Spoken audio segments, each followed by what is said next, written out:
Assalamualaikum warahmatullahi wabarakatuh. Selamat datang di Bani Muslim, tempat kita menggali sejarah dengan jernih, menyeluruh, dan penuh makna melalui lensa Islam dan wawasan sejarah dunia yang mendalam. Untuk memahami bangsa Yahudi, sebuah entitas keagamaan sekaligus etnis yang berpengaruh sepanjang sejarah manusia, kita harus memulai dari akar terdalamnya. Akar yang bukan hanya bermula dari silsilah keturunan, tetapi dari perjalanan spiritual seorang nabi besar, Nabi Ibrahim atau Abraham. Sebelum kita lebih jauh menelusuri narasi sejarah ini, perlu dipahami bahwa nama-nama tokoh dalam Islam dan Ibrani merujuk pada orang yang sama meskipun penyebutannya berbeda. Dalam Islam, Ibrahim, Ismail, Ishak, Yakub, Yusuf, dan Musa. Dalam bahasa Ibrani, Abraham, Ismail, Ishak, Yitzhak, Jakob, Yaakov, Joseph, Yosef, dan Moses, Moshe. Pemahaman ini penting agar kita tidak melihat masing-masing agama sebagai entitas yang saling menafikan, tetapi justru berbagi akar wahyu yang sama, meski berujung pada arah sejarah yang berbeda. Nabi Ibrahim adalah simbol perjuangan tauhid sejati. Ia menentang kezaliman penyembahan berhala dan menolak tunduk kepada sistem kepercayaan zamannya. Dalam surah Al-Baqarah ayat 130, Allah berfirman, "Dan siapakah yang membenci agama Ibrahim selain orang yang memperbodoh dirinya sendiri? Sungguh kami telah memilihnya di dunia ini, dan di akhirat dia termasuk orang-orang yang saleh." Dari Ibrahim, lahirlah dua garis keturunan besar, Ismail, leluhur bangsa Arab, dan Ishak, leluhur bangsa Israel. Dari Ishak inilah lahir Yakub, dalam bahasa Ibrani, Yaakov, yang akan menjadi pusat kisah panjang bangsa Yahudi. Yakub yang juga disebut Israel memiliki 12 anak laki-laki. Mereka kemudian menjadi kepala suku yang membentuk apa yang dikenal sebagai 12 suku Israel, Bani Israel. Suku-suku ini berkembang dari komunitas keluarga menjadi kelompok sosial, ekonomi, dan spiritual yang membentuk satu bangsa. Salah satu anaknya, Yehuda, menjadi suku dominan, dan dari namanya inilah istilah Yahudi berasal. Di antara semua putranya, Yusuf atau Yosef memiliki kisah yang paling kompleks sekaligus monumental. Dikhianati oleh saudara-saudaranya, dijual sebagai budak, namun justru diangkat menjadi pemimpin logistik Mesir. Kisah Yusuf menjadi titik transisi Bani Israel dari tanah Kanaan ke Mesir. Yusuf dengan kecerdasan dan imannya meniti jalan dari penjara menuju istana. Ia mengatur perekonomian Mesir dalam masa krisis dan menyelamatkan negeri itu dari kelaparan hebat. Atas kuasa Allah, Yusuf akhirnya memanggil ayah dan saudara-saudaranya untuk tinggal di Mesir. Itulah awal mula komunitas Bani Israel tinggal di Mesir. Mereka berkembang pesat, namun kemudian mengalami tekanan politik dan sosial, terutama saat Firaun baru naik takhta dan tidak mengenal jasa Yusuf. Ketakutan akan kekuatan demografis mereka membuat Firaun memberlakukan kebijakan represif, kerja paksa, pembunuhan bayi laki-laki, dan diskriminasi sistematis. Dari latar inilah lahir Musa atau Moshe, seorang bayi yang diselamatkan oleh ibu kandungnya dan ditemukan oleh istri Firaun. Musa dibesarkan di istana, tetapi hatinya tetap bersama bangsanya. Ketika dewasa, ia mendapatkan wahyu dari Allah dan diperintahkan untuk membebaskan Bani Israel dari penindasan. Dengan mukjizat yang Allah berikan, seperti tongkat yang berubah menjadi ular dan laut yang terbelah, Musa membawa Bani Israel keluar dari Mesir dalam peristiwa bersejarah yang dikenal sebagai Exodus. Allah berfirman dalam surah Al-A'raf ayat 37, "Dan kami wariskan kepada kaum yang tertindas itu negeri-negeri bagian timur dan barat yang telah kami berkahi, dan telah sempurnalah janji Tuhanmu yang terbaik kepada Bani Israel karena kesabaran mereka." Di tengah perjalanan itu, Musa menerima wahyu Torah di Gunung Sinai. Sejak itulah Bani Israel tidak lagi hanya dikenal sebagai kelompok keturunan, tetapi sebagai komunitas yang terikat pada hukum Tuhan, sejarah kolektif, dan perjanjian spiritual. 3 fondasi identitas bangsa Yahudi pun terbentuk, garis keturunan dari Yakub, Israel. Kesetiaan pada hukum Taurat sebagai pedoman hidup memori, sejarah sebagai bangsa yang pernah diperbudak dan dibebaskan oleh Tuhan. identitas ini bukan hanya bersifat religius, tetapi juga nasional dan historis. Mereka menjadi umat yang sadar akan keterpilihannya, namun juga sadar akan ujian dan tanggung jawabnya. Itulah awal dari perjalanan panjang bangsa Yahudi menurut Islam dan sejarah dunia. Dari Ibrahim, Yakub, Yusuf, hingga Musa, dari Mesopotamia ke Mesir, dari perbudakan menuju misi kenabian. Babak awal yang menandai lahirnya sebuah bangsa yang kelak memainkan peran penting dalam geopolitik, peradaban, dan kontroversi sejarah manusia. Al-Quran menyebut bahwa Bani Israel setelah keluar dari Mesir seringkali membantah perintah Musa dan tidak sabar dalam menjalani ketentuan Allah. Salah satu bentuk pembangkangan mereka yang paling terkenal adalah ketika mereka meminta untuk melihat Tuhan secara langsung atau ketika mereka menyembah patung anak sapi saat Musa naik ke Gunung Sinai. Allah berfirman dalam surah Al-Baqarah ayat 92, "Dan sesungguhnya Musa telah datang kepadamu dengan membawa bukti-bukti yang nyata. Kemudian kamu mengambil anak sapi sebagai sesembahan sesudah itu, dan kamu adalah orang-orang yang zalim." Ketika Allah memerintahkan mereka untuk masuk ke tanah Kanaan, yang kini berada di wilayah Palestina modern dan sekitarnya, Bani Israel justru takut dan enggan karena khawatir menghadapi bangsa-bangsa yang kuat di dalamnya. Dalam surah Al-Maidah, ayat 24, mereka berkata, "Hai Musa, sesungguhnya kami tidak akan memasukinya selama mereka masih ada di dalamnya. Maka pergilah engkau bersama Tuhanmu, dan berperanglah kalian berdua. Sesungguhnya kami hanya duduk di sini saja." Akibat sikap penolakan itu, Allah menghukum mereka mengembara di padang pasir selama 40 tahun, hingga generasi pemberani yang baru muncul. Setelah wafatnya Musa, kepemimpinan jatuh kepada Yusya bin Nun, Yosua, seorang murid setia Musa. Dialah yang memimpin Bani Israel untuk akhirnya menaklukkan sebagian wilayah tanah Kanaan. Namun, wilayah itu tidak diperoleh dengan damai, melainkan melalui konflik dan penaklukan yang panjang. Dalam catatan sejarah, masa ini dikenal sebagai periode para hakim, yakni masa di mana Bani Israel belum memiliki raja, melainkan dipimpin oleh tokoh-tokoh religius, sekaligus militer seperti Deborah, Gideon, dan Samson. Setelah melalui masa-masa penuh kekacauan dan konflik dengan suku-suku lokal, Bani Israel mulai menuntut agar mereka dipimpin oleh seorang raja seperti bangsa lain. Permintaan ini, dalam pandangan kenabian, menunjukkan tanda melemahnya kebergantungan mereka kepada Allah. Namun, permintaan tersebut dikabulkan dan lahirlah raja pertama mereka, Talut Saul. Ketika kekuatan dunia masuk, pengaruh Romawi, dan konsili transformasi ajaran tentang Nabi Isa mencapai titik balik penting ketika kekaisaran Romawi yang perkasa masuk ke dalam arena. Pada awalnya, pengikut Nabi Isa adalah kelompok minoritas yang dianiaya di kekaisaran tersebut. Namun, keadaan berubah drastis pada abad keempat Masehi. Kaisar Konstantinus Agung, setelah serangkaian peristiwa politik dan pertempuran, memutuskan untuk mengakhiri penganiayaan terhadap umat Kristen dan bahkan mulai memberikan dukungan kepada gereja. Keputusan Konstantinus pada tahun 317 Masehi dengan mengeluarkan Edik Milan yang memberikan kebebasan beragama bukanlah akhir dari perdebatan teologis di kalangan Kristen sendiri. Justru dengan semakin banyaknya pengikut dan dukungan negara, perbedaan-perbedaan pandangan yang sudah ada menjadi semakin menonjol dan perlu diselesaikan demi stabilitas kekaisaran dan kesatuan gereja. Perdebatan paling sengit berkisar pada pertanyaan fundamental. Siapakah Yesus itu sesungguhnya? Apakah ia Tuhan, anak Tuhan, atau hanya makhluk ciptaan yang istimewa? Pertanyaan ini memecah belah komunitas Kristen menjadi berbagai kubu. Untuk menyelesaikan perdebatan ini, Kaisar Konstantinus mengorganisir sebuah pertemuan besar para pemimpin gereja dari seluruh kekaisaran, Konsili Nikea pada tahun 325 Masehi. Pertemuan ini menjadi momen krusial yang menentukan arah teologi Kristen di masa depan.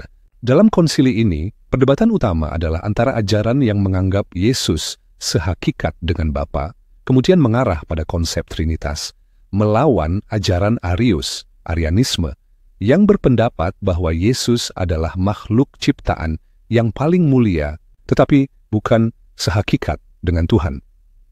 Setelah perdebatan panjang dan panas, Konsili Nikea akhirnya mengambil keputusan yang monumental.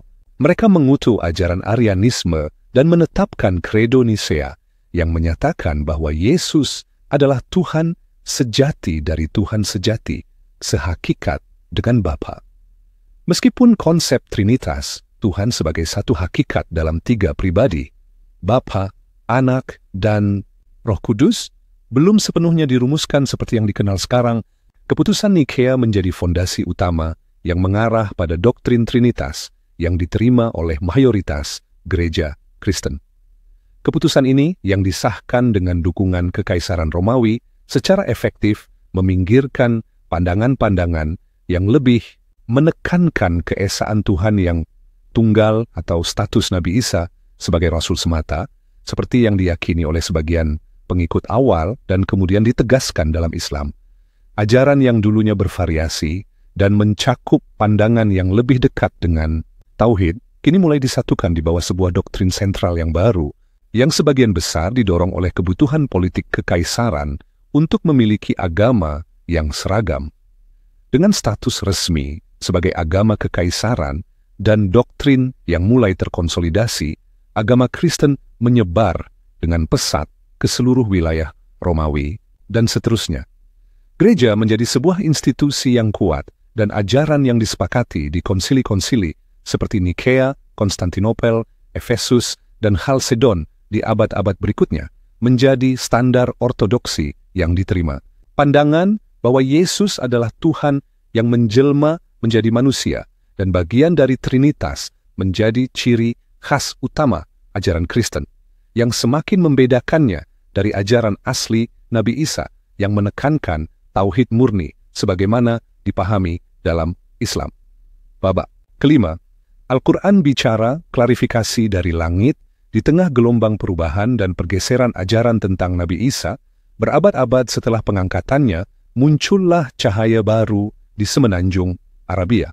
Nabi Muhammad diutus oleh Allah sebagai Rasul terakhir membawa kitab suci terakhir, Al-Quran.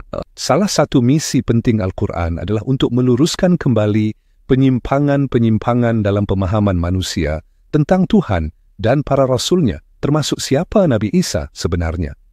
Al-Quran tidak membantah keberadaan Nabi Isa. Sebaliknya, ia sangat menghormatinya sebagai salah satu Rasul Allah yang paling mulia. Nabi Muhammad sendiri mengakui dan memuliakan Nabi Isa, menyebutnya dengan gelar-gelar terhormat seperti Al-Masih dan Ruhullah, Ruh dari Allah.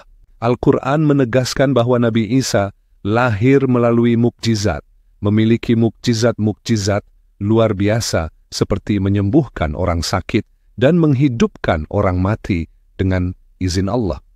Al-Quran juga menyebutkan bahwa Injil, Al-Injil, adalah kitab suci yang diberikan Allah kepada Nabi Isa sebagai petunjuk. Namun, Al-Quran datang dengan klarifikasi yang tegas mengenai beberapa poin krusial yang menjadi sumber perdebatan dan penyimpangan.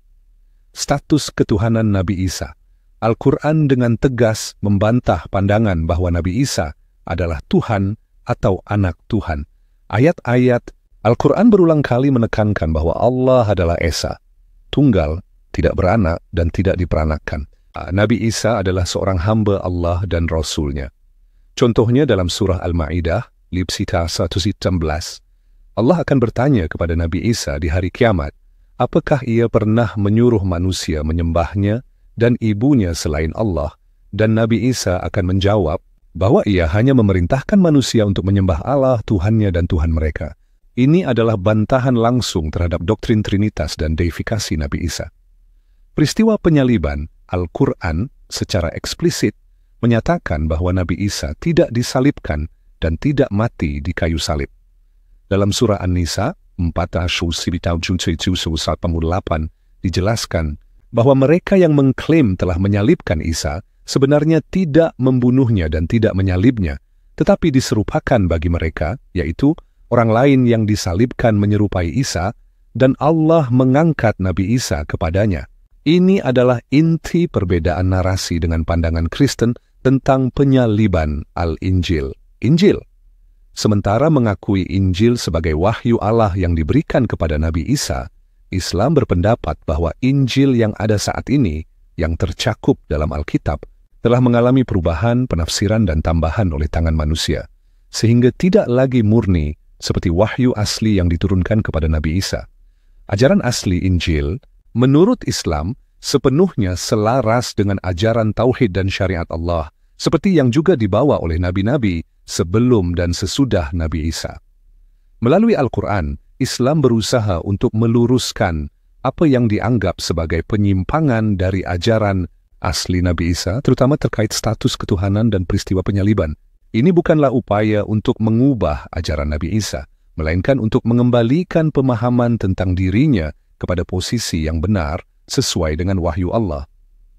Seorang rasul mulia yang membawa pesan tauhid yang diangkat ke langit dan akan kembali sebelum hari kiamat. Babak ke-6.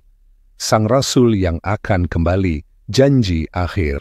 Zaman salah satu aspek yang paling menarik dari kisah Nabi Isa, yang memiliki kesamaan namun juga perbedaan signifikan antara Islam dan Kristen, adalah keyakinan tentang kembalinya beliau di akhir zaman. Dalam ajaran Islam, keyakinan akan kembalinya Nabi Isa adalah bagian tak terpisahkan dari tanda-tanda besar menjelang hari kiamat. Hadis-hadis Nabi Muhammad menjelaskan bahwa Nabi Isa akan turun kembali ke bumi. Ini bukan kedatangan kedua sebagai Tuhan atau untuk disalib lagi, melainkan sebagai hamba Allah dan hakim yang adil untuk menunaikan misi yang belum selesai. Menurut riwayat-riwayat sahih, ketika Nabi Isa turun kembali, ia akan mengalahkan Dajjal. Misi utamanya adalah menghancurkan fitnah terbesar di akhir zaman, yaitu Dajjal, Antikristus. Nabi Isa akan mengejar dan membunuh Dajjal, mengakhiri kekuasaannya yang menyesatkan. Menegakkan keadilan, beliau akan memerintah dengan adil, menegakkan syariat Allah sesuai dengan ajaran Islam yang dibawa oleh Nabi Muhammad, menghancurkan salib, membunuh babi sebagai simbol penolakan terhadap hal-hal yang dilarang dalam Islam, dan menghapuskan jizyah, pajak bagi non-Muslim di negara Islam, karena pada masa itu semua orang akan masuk Islam atau menerima kepemimpinan. Nabi Isa meluruskan keyakinan. Kembalinya Nabi Isa akan menjadi bukti nyata bagi seluruh umat manusia bahwa beliau adalah hamba Allah dan Rasul-Nya, bukan Tuhan. Ini akan mengoreksi penyimpangan teologis yang terjadi selama berabad-abad. Memimpin salat, Nabi Isa akan salat di belakang Imam Mahdi, seorang pemimpin yang akan muncul sebelum kembalinya Isa, menunjukkan bahwa beliau datang sebagai pengikut ajaran Nabi Muhammad yang merupakan ajaran penyempurna. Kembalinya Nabi Isa dalam Islam adalah janji besar yang membawa harapan bagi umat Islam akan kemenangan kebenaran dan keadilan sebelum dunia berakhir. Ini adalah penutup kisah epik seorang nabi yang kisahnya begitu kompleks dan menjadi pusat perdebatan selama ribuan tahun. Babak ke-7. Akhir perjalanan di bumi, kematian. Sang Nabi, setelah menjalankan misinya di bumi, menaklukkan Dajjal, menegakkan keadilan, dan memimpin umat manusia untuk kembali kepada tauhid yang murni, Nabi Isa tidak akan hidup abadi di dunia. Beliau akan hidup di bumi untuk beberapa waktu, disebutkan sekitar 40 tahun dalam beberapa riwayat, setelah turun kembali. Dan seperti semua makhluk, takdir fana pun akan menjemputnya. Nabi Isa akan meninggal dunia di bumi. Menurut beberapa riwayat, beliau akan dimakamkan di dekat Nabi Muhammad, di Madinah atau di tempat lain yang disebutkan dalam riwayat, seperti di Damaskus. Kematian Nabi Isa setelah kembalinya ke bumi adalah detail penting dalam keyakinan Islam. Ini menggarisbawahi bahwa meskipun beliau adalah seorang rasul yang sangat mulia, lahir melalui mukjizat, dan diangkat ke langit, beliau tetaplah seorang manusia, hamba Allah, yang pada akhirnya akan merasakan kematian seperti manusia lainnya. Kematiannya di akhir zaman ini menjadi bukti terakhir dan paling kuat bahwa beliau bukanlah Tuhan yang tidak akan mati, melainkan seorang manusia pilihan yang telah menyelesaikan tugasnya di dunia fana ini. Kisah Nabi Isa dari kelahiran mukjizatnya, risalah tauhidnya, perdebatan tentang takdirnya setelah diangkat ke langit, perjuangan pengikut setianya, perubahan ajaran yang terjadi, pengaruh kekuasaan duniawi, klarifikasi yang dibawa Al-Quran, hingga janji kembalinya dan kematiannya di akhir zaman adalah sebuah tapestry yang kaya akan makna. Ia mengajak kita merenung tentang pentingnya tauhid, tentang perjuangan mempertahankan kebenaran, tentang bagaimana ajaran ilahi bisa terpengaruh oleh tangan manusia dan dinamika sejarah, dan tentang janji Allah yang akan selalu menjaga kebenaran dan mewujudkannya di akhir zaman. Nabi Isa Al-Masih, dalam pandangan Islam, tetaplah sosok yang mulia, seorang hamba Allah yang patuh, seorang rasul yang agung, dan tanda kebesaran Allah. Kisahnya adalah pengingat abadi bahwa hanya Allah yang Maha Esa yang berhak disembah, dan bahwa semua utusannya, betapapun mulianya, adalah manusia fana yang diutus untuk membimbing kita menuju kebenaran abadi dan kehidupan yang hakiki di akhirat.